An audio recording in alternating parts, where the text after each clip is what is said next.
Supreme court में आरक्षण भी मत दो, तुम सिर्फ यूपीएससी की तरह कठिन से कठिन परीक्षा तैयार कर दो। अगर हमारी जिज्ञासा में दम होगी, हमारे माइंड में ताकत होगी तो हम सुप्रीम कोर्ट के जज भी बन जाएंगे। लेकिन आपके मन में दोगलापन है, आपके मन में दोगलापन है। आप जो है वो मनने नहीं देंगे कहीं पे, जो अपनी दिल की आवाज़ है, जो अपने तकलीफ है, ये कहीं कोई मंच नहीं देंगे अपने को बोलने के लिए, अपने को मंच नहीं देंगे, वो अपना मंच छीने जाएगा। ये तो शुरुआत है, अभी ये शुरुआत है। अभी सुप्रीम कोर्ट ने आरक्षण को वर्गीकरण कर रहा है, क्या लगता है कि वर्गीकरण हो जाए तो SC ST के लिए कितना फायदा होगा? SC ST के लिए तो कोई फायदा ही नहीं है सर। वो तो बोल रहे हैं कि हम एक एक लोगों को लाभ पहुंचाना चाहते हैं। कौन? वे एक एक लोगों के हाथ में जो रोटी मिल रही है ना, उसको भी छीनने का काम कर रहे हैं। वे लाभ कहाँ से पहुंचा रहे हैं? वे तो हमारे यानी कि हिस्से का। उन्होंने ये आवाज़ लगाई कि भाई जाति गणना होनी चाहिए। जाति गणना क्यों नहीं हो रही है? जाति गणना इसलिए नहीं हो रही है कि आप देख रहे हैं जनता की आवाज़, जनबोल खबर। अभी हम मौजूदगी जो हमारी जो है दिल्ली के इंदिरा गांधी स्टेडियम में है। जैसे कि बता दें कि आज जो है 11 सितंबर है और इसको लेकर के पूरे देश भर में जिस तरह से महारैली का आह्वान किया गया था चंद्रशेखर आज़ाद भाई के द्वारा, और रामलीला मैदान को भी कैंसिल कर दिया गया, परमिशन नहीं दिया गया, अनुमति नहीं दी गई।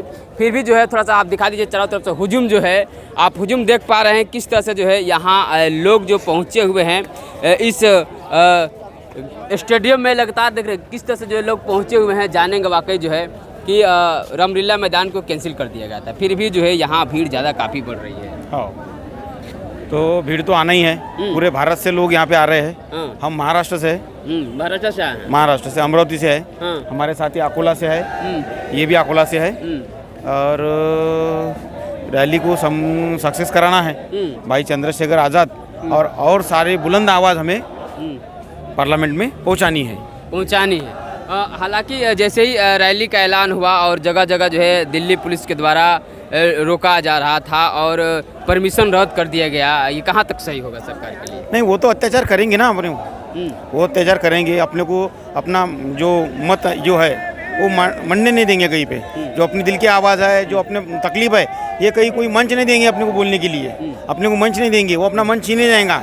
ये तो शुरुआत है, अभी ये शुरुआत है। सर अभी शुरुआत है। शुरुआत है, जब बहुजन का राज आएगा।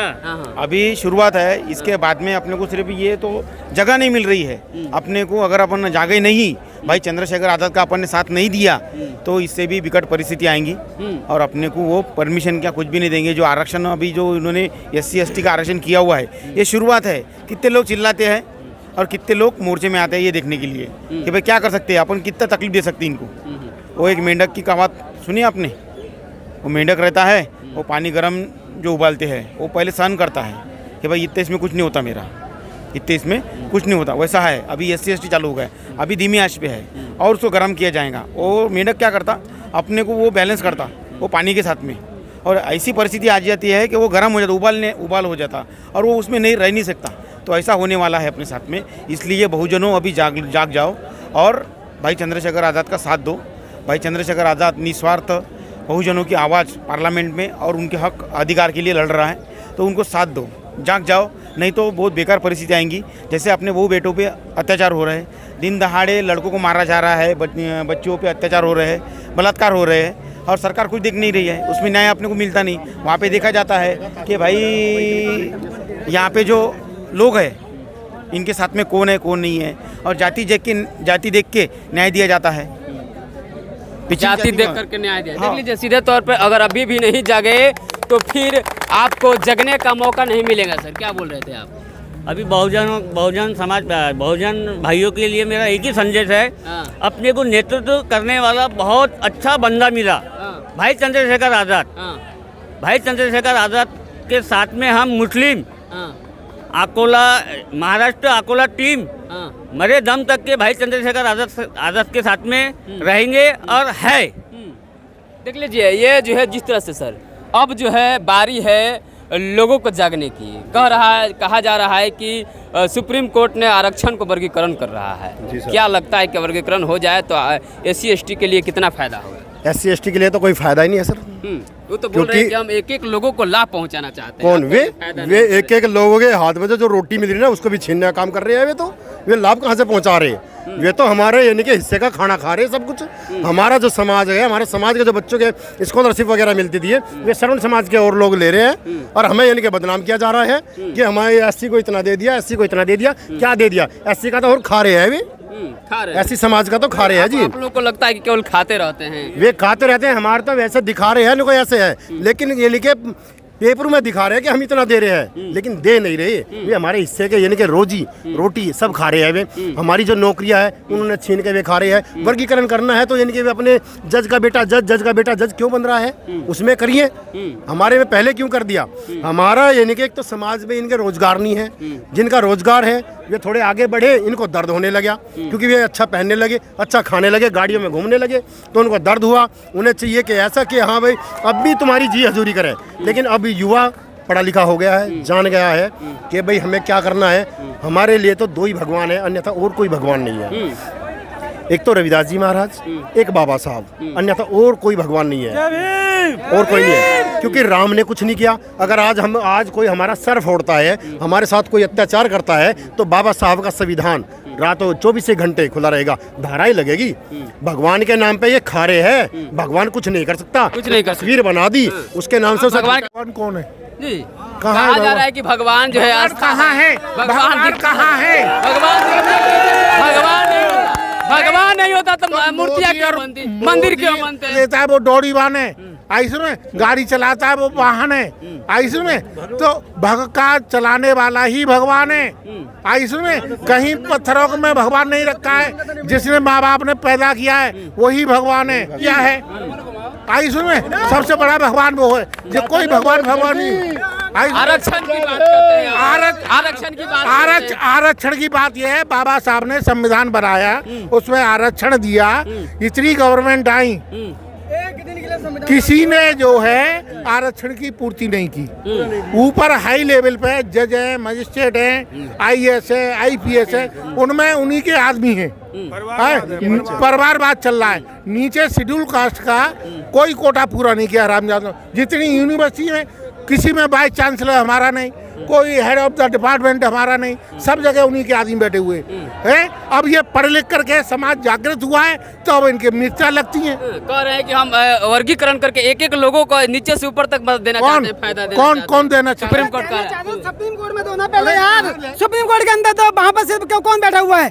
पूरा ब्राह्मण कोर्ट बना के रख दिया है। SC ST के लोगों को एक व्यक्ति सिर्फ SC का है, ST का वो भी नहीं है।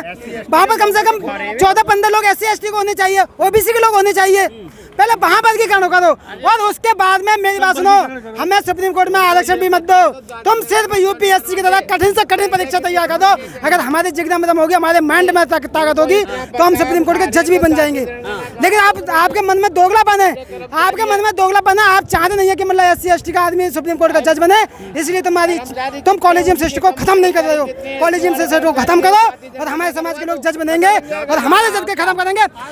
सुप्रीम कोर्ट ने अभी मेरी बात सुनो, सुप्रीम कोर्ट ने वर्गीकरण का जो मतलब वो फैसला दिया कि वर्गीकरण कर दिया। पहले यार वर्गीकरण का मतलब क्या है? आप सुप्रीम कोर्ट हो, देश के अंदर जनगणना कराना, जाति की जनगणना कराओ और नौकरी में भी जनगणना कराओ कि किसने किसका हक मान लिया। 50% जो जनरल लोग हैं उसमें कौन भरे हुए हैं? हमारी उसकी जनसंख्या किसकी ज्यादा है? हम तो कह रहे हैं जिनकी जैसे जनसंख्या भारी नहीं है उसको निश्चय दे दो ना। अब और ये आरक्षण को भीख नहीं है, ये प्रतिनिधित्व का मामला है। ये इकोनॉमी में व्हीकल सेक्शन भी नहीं है। 3000 सालों से शोषण किया गया नहीं है। अभी तो 75 साल हुए हैं, कम से कम 1000 साल तो होने दो। और 1000 साल होने तो हमारे सब लोगों को समाज को देखना कहाँ से कहाँ पहुँच गए। क्यों चाहते हैं आप जाति जनगणना? क्यों चाहते हैं जाति में? जाति जनगणना होगी ना तो पता लग जाएगा कितने तो जनरल है, कितने SC है, कितने OBC है। इसलिए नहीं करा पाते कि इतनी परसेंटेज हमारी है, इसलिए नहीं करा पाते। 2011 में जाति जनगणना हुई थी कांग्रेस में, कांग्रेस वालों में भी वही जनरल के बनाने की वजह से वो उसको रोक दिया गया। और आज वो कांग्रेस वाले भी वही है। 70 साल हमारी ऐसी के कांग्रेस वालों ने और 15 साल इन्होंने कर दी। तो ये क्या है? ये मिली जुली सरकार है, दोनों ही मिली जुली सरकार है। तो हमारे लिए ये नहीं सोचते। ये इनको जाति जनगणना होगा तो पता लगेगा कितना तो इनका हिस्सा है और कितना हमारा हिस्सा है। जाति गणना की बात ये ST के जो लोग हैं या जो नेता हैं वो इसलिए कर रहे हैं कि भाई जितनी जिसकी संख्या भारी उसकी उतनी हिस्सेदारी। ये मान्यवर हमारे काशीराम साहब ने कहा था और उन्होंने जो है जम्मू कश्मीर से लेकर के कन्याकुमारी तक पैदल यात्रा करके सारे बहुजन समाज को उन्होंने एकत्रित किया और उन्होंने ये आवाज़ लगाई कि भाई जाति गणना होनी चाहिए। जाति गणना क्यों नहीं हो रही है? जाति गणना इसलिए नहीं हो रही है कि 3% ब्राह्मण, सुनिए, 90% पुरुषों पे कामयाब है, 3% ब्राह्मण, इसमें बनिया को तो कोई लेना देना नहीं है, ब्राह्मण और ठाकुर, आई समझे। और अच्छा, फौज में ले लीजिए, फौज में जाट, गुजर, यादव, किसी ब्राह्मण का या किसी बनिया का बेटा नहीं है फौज में लड़ने के लिए, मरने के लिए, आई समझे। सुप्रीम कोर्ट के ऑर्डर के मुताबिक जाति गणना होनी चाहिए। जाति गणना होगी, जाति गणना होनी चाहिए। जाति गणना सीधे तौर पे कह रहे हैं कि जाति जनगणना जरूरी है ताकि जिसकी जितनी संख्या भारी उतनी जो है हिस्सेदारी मिलनी चाहिए। और सबसे बड़ा सवाल ये आता है कि अचानक जो है रामलीला मैदान का जो परमिशन है कैंसिल कर दिया गया, अनुमति नहीं दी गई, क्या कारण हो सकता है? इसका कारण यही है कि आज इन पे जनता जितनी भारी संख्या में इकट्ठी होगी कि इन पे झिलेगी नहीं, झिलेगी नहीं, इन पर इतनी संख्या पे भारी संख्या पे इकट्ठी होती, इसलिए उन्होंने परमिशन को रद्द कर दिया। यहाँ छोटी सी जगह कर दिया इन्होंने स्थापित कि यहाँ पे आ जाएंगे, इसमें कम लोग आएंगे। अच्छा, तो इनको ये पता चल जाता, बस कम लोगों बाहर देखो तो भीड़ तो लगा हुआ है। कम भाई, हॉल नीचे ऊपर पूरा हॉल भरा हुआ है अभी है। थोड़ा सा हम दिखाएंगे क्या कर रहे थे आप? डरे हुए हैं? वे डरे हुए समाज से ऐसे है कि इतना समाज है, क्योंकि उन्हें परमिशन इसी वजह से खाली करी कि रोड पे इतना आदमी आता, हमारा दूर से आदमी आ रहा है। अच्छा, लेकिन उन पर रुक नहीं पाया था, पुलिस नाकाम थी, सरकार नाकाम है। अच्छा जी, तो इस वजह से ये छोटी सी जगह मिली हुई है और यहाँ पे भी इतने पर लोग आगे हमारे यहाँ पे इतने लोग कि यहाँ पे भी बहुत ज्यादा खचाखच भरा हुआ है स्टेडियम, और बाहर भी देख लो आप कितनी जनता है हमारी, और अभी और आ रहे हैं। लगातार हम आपको दिखाएंगे किस तरह से जो है यहाँ लोग आ रहे हैं। थोड़ा सा हम आपको दिखाएंगे किस तरह से जो है यहाँ आज जो है महारैली है और महारैली को लेकर के यहाँ जो है लगातार लोग बढ़ रहे हैं। इस तरह से हम आपको दिखाने की भरपूर कोशिश करेंगे कि वाकई जो है क्या होता है। देखिए लगातार जो है लोग यहाँ बढ़ रहे हैं, इसको लेकर के लगातार आप बन रहे हैं और देखते रहे जनबोल खबर।